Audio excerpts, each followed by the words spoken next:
A Day of My Life ni Inday Lisa, nakinahan sa upat ka anak nakagihan, charis! Magsugod na tagbangon, ayan yung mga anak ko tulog pa, yung isa gising naman at ako naman ay nagliligpit ng bahay. Nag-uumpisa na ako magligpit kasi ano ba namang 8:00 na pala ako nagising. Ayan, toothbrush na lang muna tayo kasi ay naku tinanghali na si Inday Lisa, akala ko ba kugihan. Alam na alam ng anak ko 'pag wala ako sa higaan.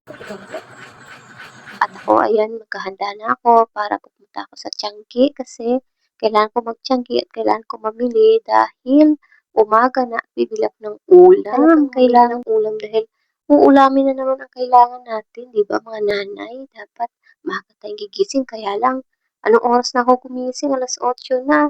Kung sabagay wala namang pasok. Magtatapon ako ng basura, kasi kailangan itapon muna ang basura dahil yung pinagkainan ng mga anak ko at saka andito ako ngayon sa aking halamanan. Magdidilig muna tayo ng ating tinanim na mga gulay. Ayan oh, mahaba na sila 'no. Mahaba na yung kangkong ko. Ayan, natutuwa yung baby ko 'no, kasi karga-karga ko siya tapos hindi niya alam ang bigat-bigat niya. Ayan, diligan ulit natin para masaya yung ating halaman. At ayan na nga, gising na si boss. Ayan, magkakape na siya at pinatitimpla na ako ng kanyang kape. Pero gatas ulit.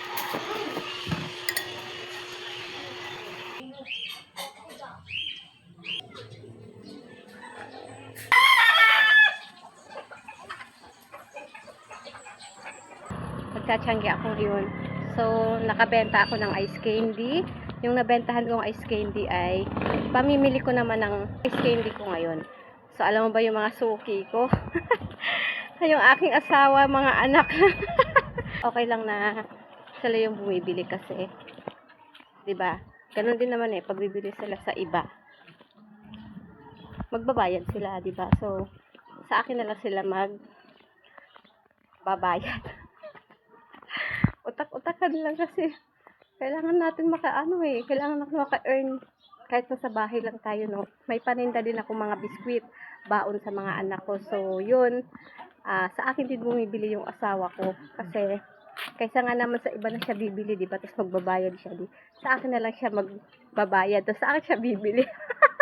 Utak-utakan lang. Kaya ngayon, pupunta ako ngayon sa Tiangge para titingin kung anong prutas yung aking gagawing pang ice candy.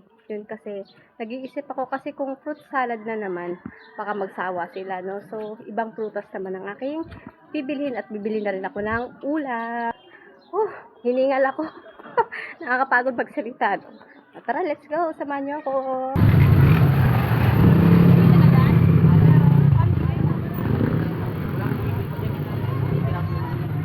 Magkano yung marang mo, kuya? Marang. 150, ay 120.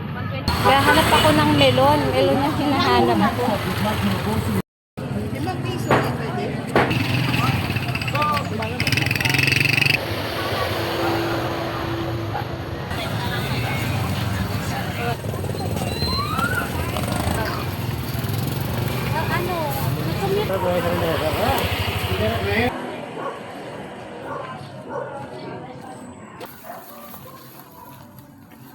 Nakabili na ako. Ayan.